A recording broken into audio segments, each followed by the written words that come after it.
Good afternoon, guys. Trevor Thompson, TNT Pressure Cleaning, dynamite service with explosive results. So we did a soffit cleaning, and we discussed earlier, is it possible to do, to clean the soffits without doing a house wash? It's highly unadvisable because of the solutions that will be coming down, and you're basically getting a mini house wash anyway. So because you have to rinse and rinse again those walls and windows. Anyway, I want to show you how this turned out. We did all the soffits all the way around, and yes, we rinsed all the walls. On a really hot day with oxidized paint, you better have those walls wet, and you better continue to keep them wet, and you better not allow any hot solution to drip down. Otherwise, you're going to start to see some staining. There was already a lot of oxidation present on this home already, so we've documented all the areas that have marks and that stuff prior to. So should you see that on this video, that's not anything that we did. The main thing is not to apply too much pressure. Really soft wash. Well, a true soft wash, is less than 300 psi, which just isn't enough to get a mud dauber nest down. Excuse me. But we did have a ton of wasps, and we had a lot of stuff going on. But you do want, I love the XJet because it reduces, my pressure is about 1200 psi, which is basically nothing, but it's enough to reach 30, 40 feet in the air, and so on and so forth. So the XJet will allow you to clean without Zorro striping. Now, yes, if you put a 6-foot lance on the end of your high pressure ball valve or the end of your gun, and you zero that thing out so that you have basically a shooter tip coming off that XjetM5 nozzle, and you start winging back and forth, when it dries, you're going to see those stripes. So there's a technique. You really have to understand and know what you're doing. Everybody says, how do your windows look so clean? It takes time. It takes time to understand and know when to and how to. There's just not this perfect little formula. We'll do this and do that. It's you really got to put your time in to see what you're doing out here. So what you can see here is nice bright soffits, absolutely clean all the way up. You can see how gorgeous that is all the way through there. And got all these walls cleaned up really nicely. We'll take you around to the balance of the house and let you see that. We can show you areas up here. That's the homeowner pulling out right now, but you can see areas right up and through there that you can see. Just nice, bright white, absolutely gorgeous. See how those windows really sparkle? You've got 1, 2, 3 windows, all really sparkling, gorgeous. Same thing with this. We're going to pan down. We'll shoot this window here. Look at that. How gorgeous is that? Just spot free. And like I said, that's what I'm talking about in regards to things that take time, because you get drip down. So if you're rinsing a wall, you're rinsing a certain wall, and especially a porous molding. Let me just show you really quickly. If you look up here at this molding, can you see how porous that is? So that's going to house a lot of your sauce, and when your solution comes out of there, it's going to streak those windows. So everybody keeps saying, "Oh, what surfactant are you using?" It's not really the surfactant so much as it is the technique, because you have to understand surfaces and how to rinse them properly so that you can get the maximum effect. Soap is soap. We used to use Dawn Original dish soap, and we never had any problems with it, other than it is a degreaser, and it's basically stripping. Let's say you have a vinyl a vinyl siding.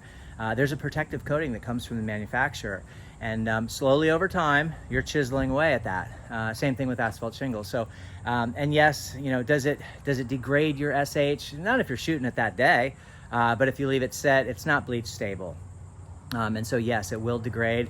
And if you leave it in there for 3, 4, 5 days on a hot day, you'll see what it looks like at the bottom of your barrel.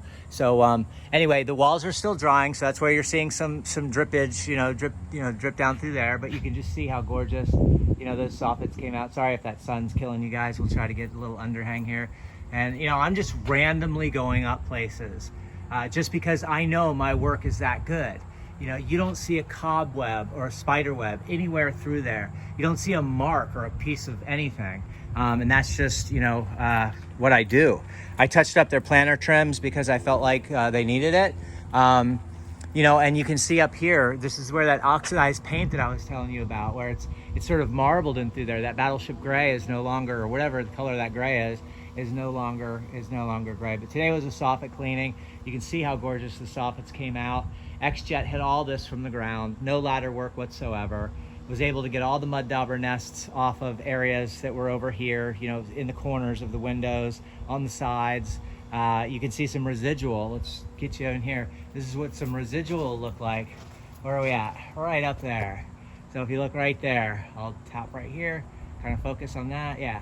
So that's, once it eats into the paint, there's no amount of washing that you can do. It's eating the paint away. So, we make things look beautiful. We had a big spot of mold over here. Hopefully you guys can see that. Big giant area of mold right there that's all gone. And things just look really great, Once again, check out the windows, And I'm just randomly, like I said, this is a lot of people keep giving me suggestions as to how to shoot these videos. I'm not a videographer. I'm not a guy that sits around and edits things. And, I'm doing this totally for free so that you guys, maybe you're new, maybe you're not new, maybe you are getting into specializing in residential.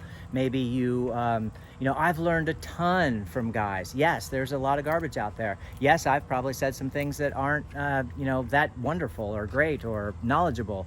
But we can learn so much from each other by opening the line of communication and beginning to show and to, oh, wow, he did it this way. I'll try that. Wow, that really worked. The circle technique when using a surface cleaner, I was like, wow, that looks like a real pain in the butt. That looks like a real backbreaker right there. I don't think I'm going to get involved in that. That's all I do now is the circle technique.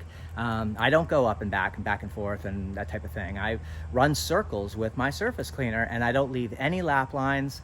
I get the project done quicker, more effectively, more efficiently, yada, yada, yada. So anyway, these are the soffits. You can see how beautiful they are.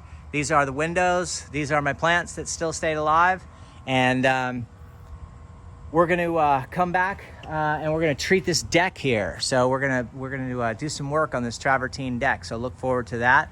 I can actually bring you in here. This needs to be repaired too. You got a broken handle here. I can bring you in here and just show you kind of what I saw when I came in and pointed it out to the homeowner. You got some weeds growing up here, but you just have your normal buildup. Okay.